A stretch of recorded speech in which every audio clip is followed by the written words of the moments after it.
utilidad. Listo, ya empecé. Listo, están los indicadores de liquidez, que son los que tienen que ver pues todo con la caja y con lo corriente de la empresa, o sea, cuánto se demora la empresa en recuperar, en tener plata para pagar pasivos, proveedores, ¿cierto? Así lo vimos en la clase pasada. Y está el índice de endeudamiento, que es la capacidad que tiene la empresa de endeudarse, ¿sí? Y de pagar. Están los índices de rentabilidad, los de cobertura y los de generación de valor. Hoy vamos a ver los de endeudamiento y rentabilidad. Listo. Entonces, vámonos para acá. No está muy grande. Ay, no sé por qué está. Bueno, va a tocar así. Listo, entonces. ¿Qué es primero vamos a definir rentabilidad. ¿Qué es rentabilidad? Vamos a decir que la rentabilidad... ¿Ves? La pantalla está toda tirada para arriba. Bueno. Vamos a decir que la rentabilidad es, pues hace referencia a los beneficios, a los lucros o a la ganancia que se ha obtenido por un recurso, ¿sí? Por dinero o por dinero invertido, o sea, por un recurso que ha generado esa rentabilidad o por un dinero invertido. También como la remuneración recibida por el dinero invertido. Vamos a decir que esas son las maneras que hay de hacer rentabilidad, ¿cierto? Listo. Los indicadores de rentabilidad dice, los indicadores referentes a la rentabilidad tratan de evaluar la cantidad de utilidades obtenidas con respecto a las inversiones que las originó, ya sea considerando en su cálculo el activo total o el capital contable. Con relación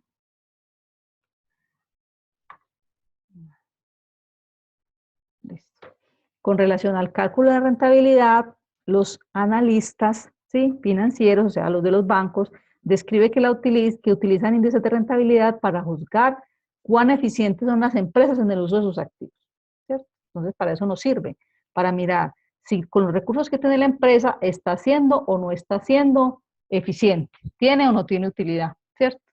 El objetivo de los indicadores de rentabilidad es establecer y expresar el porcentaje, en porcentaje, ¿sí?, la capacidad de cualquier ente económico o empresa para generar ingresos. Un indicador hace más fácil la interpretación de la rentabilidad. En este caso, nos permite analizar de diferentes formas en los estados financieros. Entonces, vamos a decir que los indicadores de rentabilidad son tomados del estado de resultados. Entonces, aquí tenemos un pequeño ejemplo. Entonces decimos, esta es la empresa Triple X, tenemos el NID, es un estado de resultados a 31 de diciembre de 2011, ¿cierto? Entonces tenemos unas ventas de 600.000, tenemos una devolución de ventas de 69.200, ¿sí? Eso nos da unas ventas netas de 530.800.000. Tenemos los costos de venta, que son 180.000, las utilidades brutas en ventas, que son 350.000, los gastos de venta, los gastos de administración, ¿sí?, que eso nos da una utilidad operacional de 230.500. Tenemos unas utilidades en venta de inversiones, que son los ingresos no operacionales de 16 millones de pesos, y tenemos unos gastos intereses, que son gastos no operacionales ni administrativos de 19.100.000. Eso nos va a dar una utilidad antes de impuestos. Luego hacemos la provisión de impuestos, que es un porcentaje que se hace sobre la utilidad, que nos da 75.042.000. Este impuesto varía cada año o cada que se hace una reforma tributaria, ¿sí? Y nos da la utilidad neta del periodo. ¿Cuáles son los indicadores que se hacen con este estado de resultados? Los que tenemos aquí al frente. Entonces tenemos el margen bruto, el margen operacional, el margen neto, el costo de capital, están los activos operacionales, la rentabilidad del activo operacional, la rentabilidad del ROE, ¿sí?, o del patrimonio, y la tasa interna de retorno, que es la esperada pues por el empresario o por el inversionista. Vamos a empezar con el primero. Entonces el primero es el margen bruto. ¿Qué nos dice el margen bruto? También es llamado índice de renta bruta, también lo llaman así. Sirve para establecer la relación que existe entre la utilidad bruta en ventas y las ventas netas. Este es uno de los más sencillos de hacer. Se toma la utilidad bruta y se divide en las ventas. Entonces, estos valores que están aquí abajo los tomé del estado de resultados que tenemos acá. Entonces, miren, tenemos utilidad bruta 350 millones 800, ¿sí? Y las ventas netas son 530 800. Entonces dice, la utilidad bruta es 350 800 y las ventas netas, que es ya restándole las devoluciones que tuvo la empresa, son 530. Eso nos da un porcentaje, nos da el 66%, 0.09%. ¿Qué quiere decir? El producto que se había comprado se vendió por 530 millones 800 y se tuvo una utilidad de 350. O dicho de otra forma, podemos decir que la empresa tuvo una rentabilidad del 66.09%. Pues tuvo una rentabilidad muy buena. O sea, esta empresa es rentable, ¿cierto? Según esto. ¿En cuanto a qué? En cuanto a utilidad bruta. Acuérdense que después de la utilidad bruta hay que restar otros gastos que son los que tenemos que mirar también si funcionan o no. Entonces, de acuerdo con el ejemplo, tenemos que los costos solamente representan un 33%, 33.91% sobre las ventas y la utilidad un 66%. O sea que esta empresa, si usted la mira así, es una empresa muy rentable, ¿sí? Operativamente hablando. Listo. El segundo, no le puse segundo. El segundo, el margen operacional, ¿sí? El segundo de, estamos aquí en esta listica. El segundo del margen operacional. Entonces dice, también es llamado índice de renta operacional. Este indicador permite establecer la relación que existe entre la utilidad operacional con respecto a las ventas netas, ¿sí? Lo cual permite que se pueda observar la incidencia que tuvieron los gastos operacionales y el costo de venta en la empresa para determinado periodo. De una vez les digo que obviamente el índice de rentabilidad operacional es menor que el anterior que vimos, que fue el margen bruto, ¿cierto? Este es menor, ¿por qué? Porque ya que hay otros gastos que son los administrativos. Entonces, si nos vamos para el estado de resultados, a ver, vamos a primero a mirar cómo dice la fórmula. La fórmula dice, la utilidad operacional dividida las ventas netas. Entonces, ¿cuál es la utilidad operacional? Entonces, utilidad bruta en ventas no es. Aquí está, utilidad operacional, ¿sí? Entonces dice que la utilidad operacional son 230, 500, ¿sí? Y las ventas netas son 530, 800. Entonces, dice, este no es este. La utilidad operacional son 230, 500 dividido 530, 800. Eso nos da un porcentaje del 43.33. Entonces dice, la rentabilidad operacional con respecto a las ventas netas fue de 43. Los costos del 33 y los gastos administrativos, ¿sí? Fueron del 22%. ¿De dónde saqué ese 33? De la relación anterior que hicimos, o sea, de esta, ¿cierto? O sea, la diferencia que hay entre el 100% y estos 66. Eso quiere decir que esos son los costos de venta, ¿cierto? A los costos necesarios, ¿para qué? Para producir y vender un bien o servicio, ¿sí? Entonces aquí tenemos los gastos operacionales, que son los administrativos, que es donde decimos que están los administradores, los salarios de los administradores, los arrendamientos de las oficinas, ¿cierto? Las depreciaciones, las amortizaciones, todos esos están en ventas, en gastos operacionales, corresponde a un 22%. Y eso nos da, ¿qué? Nos da el 100%, que corresponde pues a todo, ¿cierto? Entonces, si vamos a evaluar esto, obviamente, como siempre les he dicho, nos falta mirar el tipo de empresa, el sector, pero vamos a ubicarnos simplemente en este momento con datos, ¿sí? No nos metamos todavía en si el sector, la utilidad del sector es tanto, no. Vamos a decir, si yo veo que una empresa tiene un 43.43% de utilidad operativa, para mí es una empresa rentable, porque es que ya los gastos que siguen de ahí hacia abajo son los gastos no operacionales, pues que serían los intereses o cualquier gasto que tuvo en la venta, que esos son los gastos no operacionales, ¿cierto? Y fuera de eso, y los impuestos es un porcentaje sobre la utilidad. Entonces yo diría que esta empresa es rentable, ¿cierto? Si me da un 43% es rentable. Ahora, vemos que los gastos administrativos están siendo manejados de una manera bien. ¿Por qué? Porque son menores que los costos de venta, o sea, son menores que los costos necesarios para producir, y eso es lo ideal. En la mayoría de las empresas es al contrario. Más donde en las empresas donde hay tanta burocracia, que hay tantos cargos administrativos, ¿cierto? Entonces, esos gastos administrativos tienden a ser más grandes. Pues en este caso, miren que están más bajitos, ¿cierto? O sea que esta empresa está administrativamente bien estructurada, ¿cierto? Sus gastos administrativos no superan sus costos de venta. Ese es el margen operacional. Y sigue el tercero, que es el margen neto. El margen neto también es llamado indicador de renta neta, ¿cierto? Así lo encuentran en varias partes. Indica la rentabilidad obtenida durante el periodo en relación con las ventas netas. Entonces, leámoslo otra vez. Indica la rentabilidad obtenida durante el periodo con respecto a las ventas netas.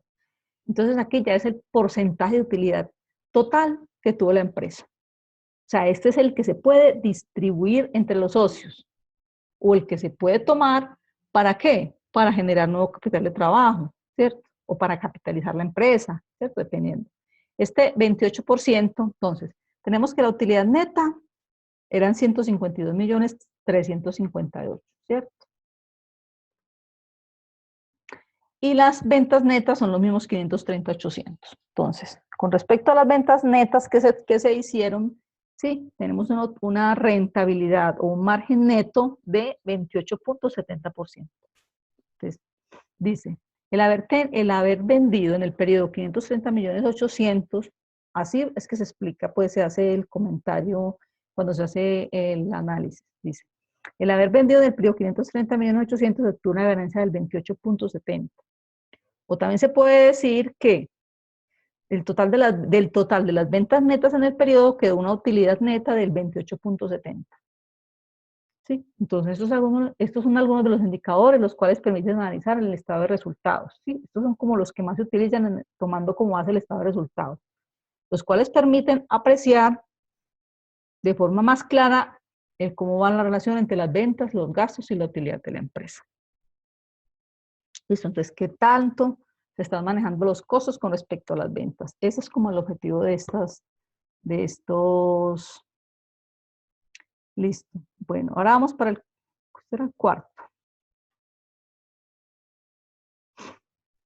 El costo del capital. Listo, el costo del capital dice, ¿qué es el costo del capital? Es que una empresa para poder financiar sus necesidades de capital puede acudir pues a varias formas, ¿cierto? A endeudarse, ¿sí? O a capitalizar su empresa, ¿sí? La deuda es un capital que tiene con terceros, pueden ser bancos, proveedores, ¿sí?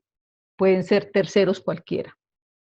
Y el capital propio, pues es cuando los inversionistas sacan de su propio bolsillo y van y capitalizan la empresa, ¿cierto? Ambos recursos tienen un costo para la empresa, lo cual se puede expresar en términos de una tasa de interés. Entonces dice, la fórmula es D, y ya les voy a decir qué es. D es deuda, ¿cierto? La deuda de la empresa dividido, la deuda más el patrimonio por la tasa de interés en el mercado en este momento, o sea, cuánto, si yo tuviera esta plata, ¿sí? ¿Cuánto tuve que pagar por ese préstamo? O sea, si fueron los proveedores, ¿cuánto fue la tasa? Si fue un préstamo que yo hice, ¿cuál fue la tasa? ¿Cierto? Más el patrimonio dividido, la deuda más el patrimonio por la tasa mínima de retorno, o sea, la tasa de retorno esperada, o sea, cuánto esperan los inversionistas con este proyecto o con esta empresa o con este producto, cuánto esperan recuperar, ¿cierto? Esa es la deseada. Listo, entonces ya explicándolo, dice entonces, B es el valor de la deuda, ¿sí? P es el valor del patrimonio y es la tasa de interés que se está pagando en el momento. Y la TM es la tasa de retorno esperada por el inversionista, para que sepan qué significa cada uno y cómo lo calculan. ¿Dónde está la deuda de la empresa? En el balance general. El patrimonio de la empresa en el balance general. La tasa de interés es un dato que no está en los estados financieros, ¿cierto? Ese dato se lo da al banco. La tasa de retorno, eso está en las políticas de la empresa, ¿cierto? Entonces, por lo general en los ejercicios que se dan académicamente, la I y la TMR se les da, ¿cierto? Es un valor que se da, o que se supone, pues, ¿cierto?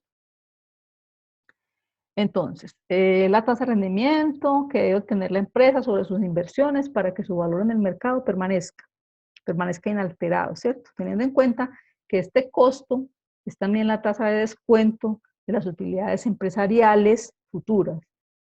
Es por ello que el administrador de las finanzas debe tenerlo muy presente. Entonces dice, esto también es llamado la WACC. ¿Sí? Yo no sé si lo han visto de pronto. De pronto en los documentos que le hemos puesto también. Ese es el costo. O sea, ¿cuánto está perdiendo la empresa por haber prestado este dinero, por no tenerlo como capital de trabajo? Bueno, listo. Vamos con el siguiente. Este era el 4. Este es el 5. La rentabilidad del activo operacional es la llamada ROA, ¿sí? La ROA, rentabilidad del activo operacional. Eso ya no es con respecto al estado de resultados, sino ya todo el balance. Pues, pero también relacionándolo con el estado de resultados. Les dice, ¿a qué es igual? Es igual a la utilidad operacional, ¿cierto? ¿Cuál es la utilidad operacional? En este caso, es 230 a 500, ¿cierto? Dividido los activos operacionales que están en el balance general. Entonces, este dato lo vamos a tomar del estado de resultados. Y este otro dato lo vamos a tomar del balance general. Dice, ¿qué significa? Es el ratio o porcentaje, ¿cierto? Que resulta de dividir los resultados antes de impuestos del activo total. O sea, la utilidad operacional es antes de los impuestos, ¿sí? ¿Por qué? Por el activo total. El ROA expresa, estas son varias definiciones que hay. El ROA expresa, en definitiva, la rentabilidad económica del negocio. El ROA, como una de las medidas de la eficiencia de una empresa, nos indica cómo un bien, aprovecha, o sea, qué bien aprovecha una empresa su activo para generar beneficios. Para su cálculo tenemos que entender los otros dos conceptos que vimos anteriormente, que es, no, este sí lo vimos ya, el margen neto y la rotación de activos, ¿sí? ¿A qué es igual la rotación de activos? Es igual a los activos operacionales, van a ser igual a qué? Los activos operacionales, que son estos, que están acá en la fórmula, van a ser igual a qué?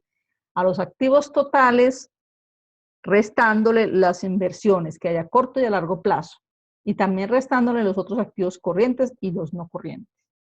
Todo eso debe ser un balance clasificado. Para que podamos hacer un buen estado de resultados, un buen análisis financiero, debemos tener un balance y un estado de resultados bien clasificado.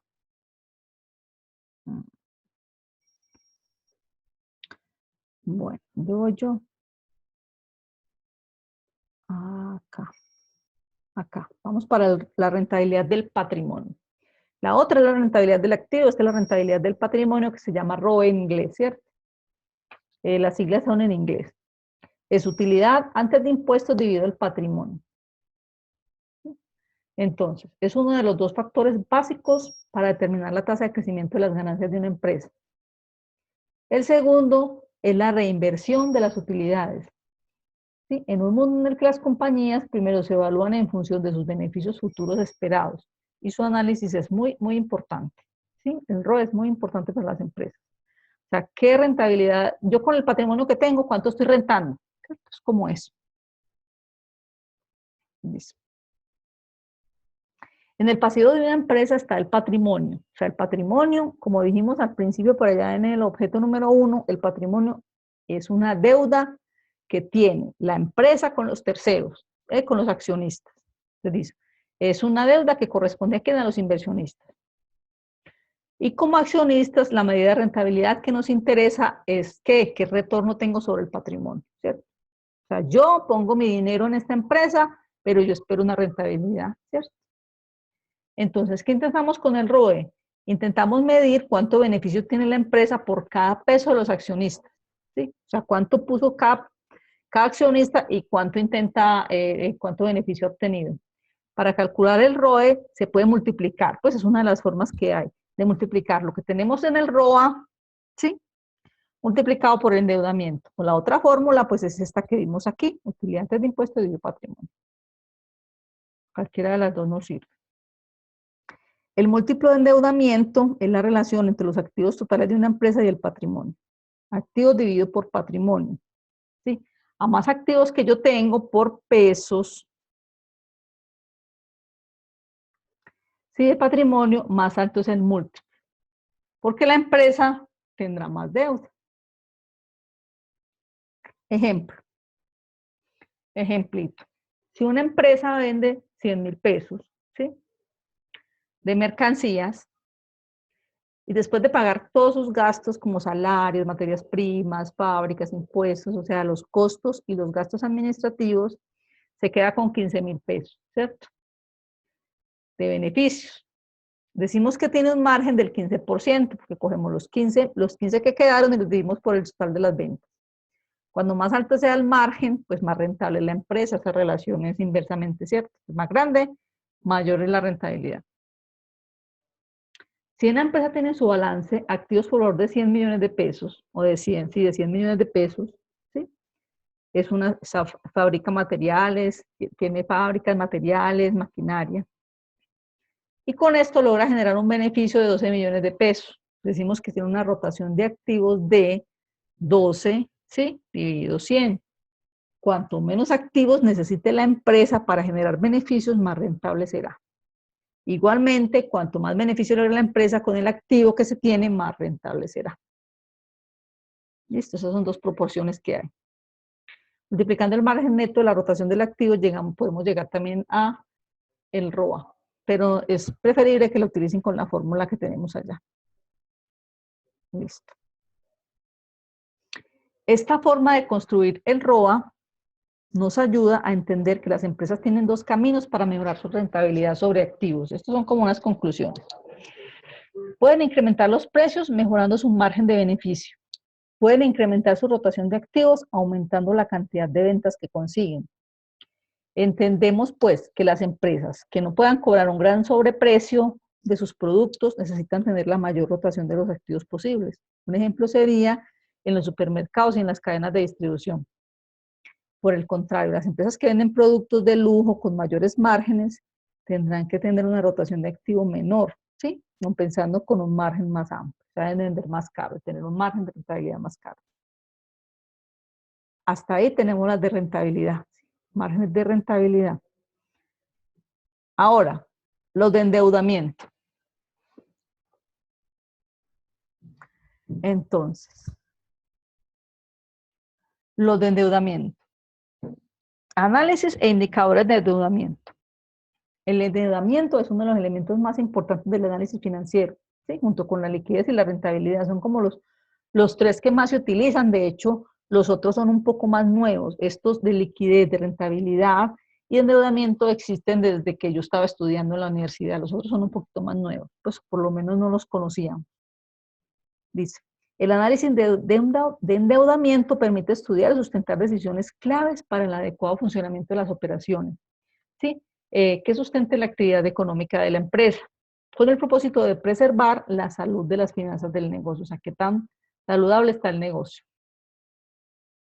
Entonces, el primero es el nivel de la deuda, ¿sí?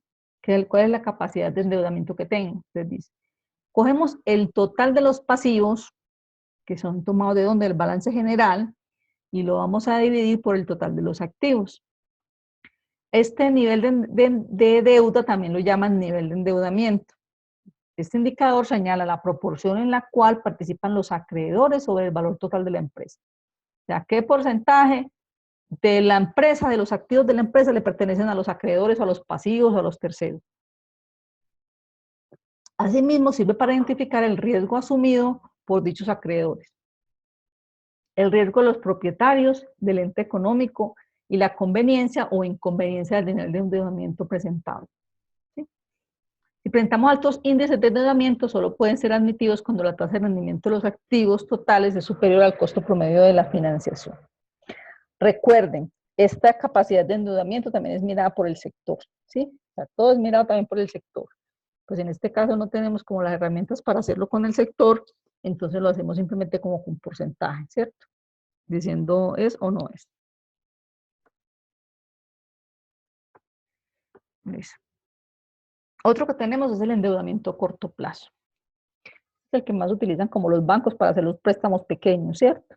Entonces cogen el pasivo corriente y lo dividen por el pasivo total. O sea, ¿qué porcentaje de el pasivo total pertenece al pasivo corriente? O sea, ¿cuánto del total de los pasivos tiene que pagar la empresa más rápido? Está la cobertura de intereses, que es la utilidad operativa dividido los gastos financieros. O sea, del total de la utilidad, ¿qué porcentaje es con respecto a los gastos? El ratio de cobertura de los intereses es una medida de número en veces, o sea, ¿cuántas veces? Que una empresa puede hacer los pagos de intereses de sus deudas con sus ganancias antes de intereses e impuestos. Esta calculadora se utiliza para calcular el ratio de la cobertura que tiene la empresa. Listo. Está la carga financiera, es igual a los gastos financieros dividido las ventas. Indica el porcentaje que tienen los gastos financieros con respecto a las ventas. Mis gastos financieros, o sea, mis intereses, ¿sí? ¿Qué valor representa con respecto a las ventas? Debe ser lo más pequeño posible, ¿sí? Este indicador debe ser lo más pequeño posible. Pues aquí tenemos un pequeño ejemplito. Lo tenía en un documento, lo copié y lo pegué, por eso casi no se ve. Dice, las ventas netas, el costo de venta, la utilidad bruta es igual, ¿cierto? Igual al anterior. Entonces, la carga financiera va a ser igual al porcentaje de los gastos financieros. Los gastos financieros dicen que son 41, dividido el total de las ventas, que son 1911. Eso nos da 0.02, miren que es pequeño. Lo más pequeño es, pues, ¿qué quiere decir? Menos intereses está prestando la empresa. Menos intereses está pagando la empresa. La interpretación de los gastos financieros representa el 2%. Es decir, de las ventas totales hay que destinar un 2% al año para pagar los gastos financieros. Es eso. Bueno. Listo, hasta aquí son los indicadores de endeudamiento. Ahora tenemos los de generación de valor. Esto lo vamos a ir explicando en las próximas clases, ¿sí? Está el EBITDA, ¿sí? Que es la utilidad operacional más las depreciaciones y las amortizaciones. Está el margen EBITDA, que es el EBITDA. Ay, mi conexión es inestable. ¿Qué pasa? Que me vaya a descargar. Permítame un segundo. Listo. Profe, tenemos como problemas con el audio. Con el audio y yo con el internet. Yo no sé si me está desconectando. Ahí me están escuchando. Sí. Aló. Sí. Sí. Bueno, perfecto. Listo. Listo. No muy bien. Ahora. Perfecto. Entonces el margen EBITDA es igual al EBITDA que se calculó anteriormente, ¿sí? Dividido las ventas. La palanca de crecimiento es igual al margen EBITDA dividido el patrimonio de capital. Listo. Vamos a empezar a explicar los dos primeros, ¿sí? Y hacemos el ejercicio que les dije que les tenía. Listo. Entonces, ¿qué es el EBITDA?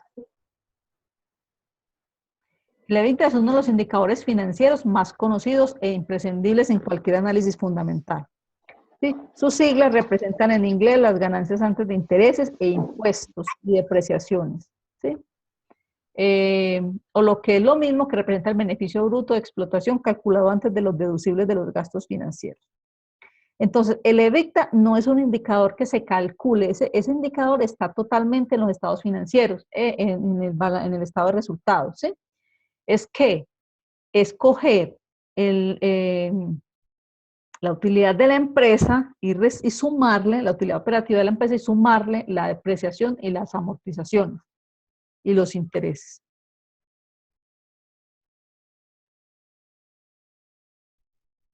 Listo. La importancia... No se escucha. No se escucha, espérenme un segundito yo. Me cambio de audífonos entonces. Sí, no tengo sonido. Ven, se entrecorta el sonido.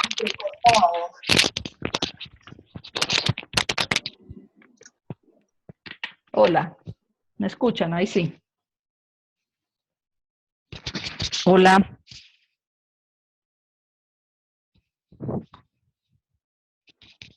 Hola, ¿me escuchan?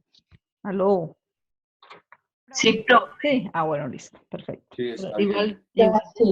ya vamos a terminar aquí bueno, listo. La importancia del EBITDA radica en la sencillez de su cálculo, aunque conviene hacer varias aclaraciones que pueden llevar pues a una mala interpretación del mismo.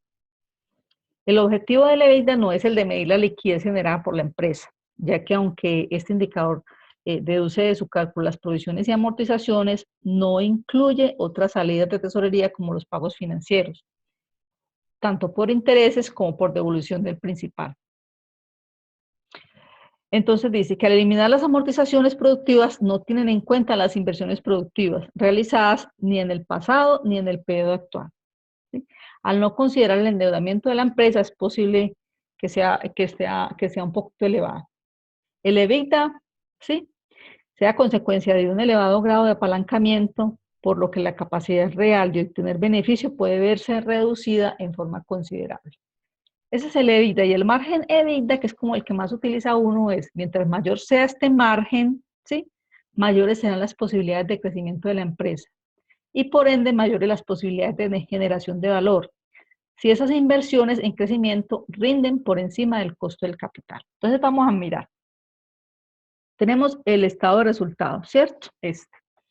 Listo. Y tenemos la utilidad antes de impuestos, que son 227 millones. Entonces, ¿qué es igual al EBITDA? El EBITDA es tomar de aquí y sumar. Aquí en los gastos de administración están. Hay un rubro que se llama depreciación y otro rubro que se llama amortización.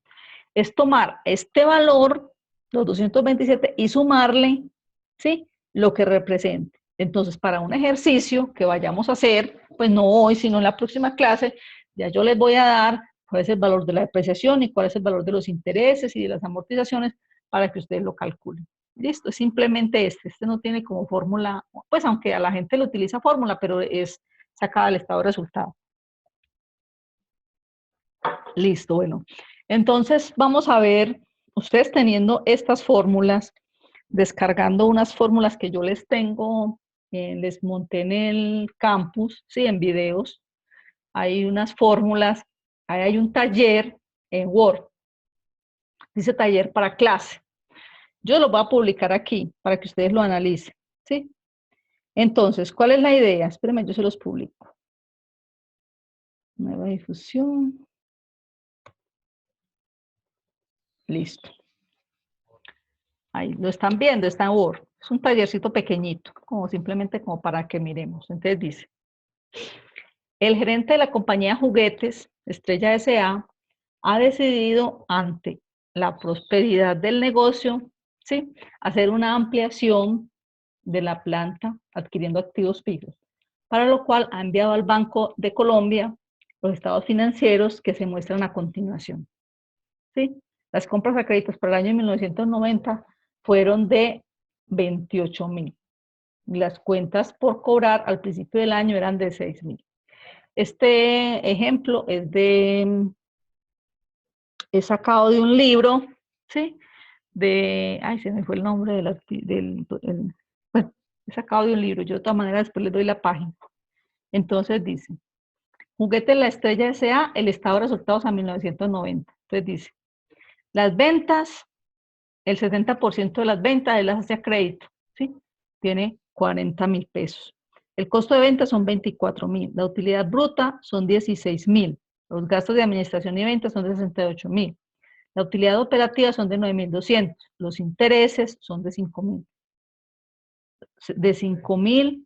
Entonces, la utilidad de impuestos, ¿cuánto es? Necesito que me lo hagan, ¿cierto? Ese es como el primer puntico que hay que hacer. Ahora dice, los juguetes de la estrella, este es el balance general. Entonces dice, caja y banco, 2.000. Cuentas por cobrar, 14.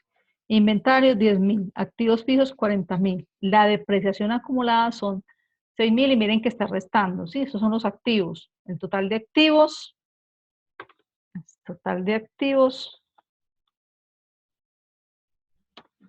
son 60.000. El pasivo y el patrimonio, ¿sí? Proveedores, 4.700. Obligaciones bancarias, 13.300. Deuda a largo plazo, 22.000. Capital 12.000. Utilidades retenidas o utilidades acumuladas, ¿cierto? Es lo mismo, son 8.000. Y total 60. 60 y 60, pues nos da la ecuación contable, ¿cierto? Entonces, ¿cuál es la idea?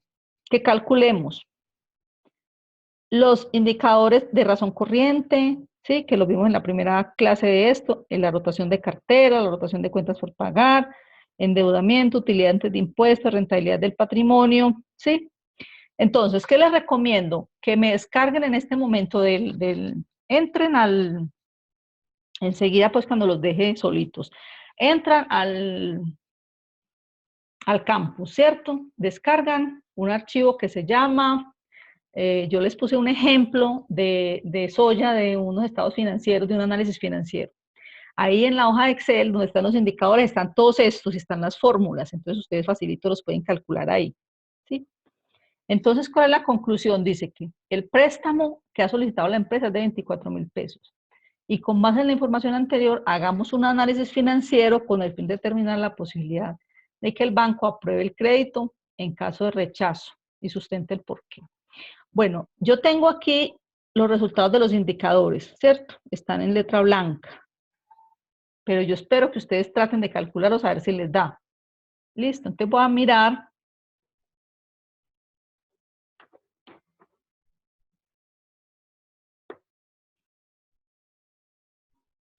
¿Cómo hago? Sección de grupo, listo. Entonces voy a dejar de grabar, listo.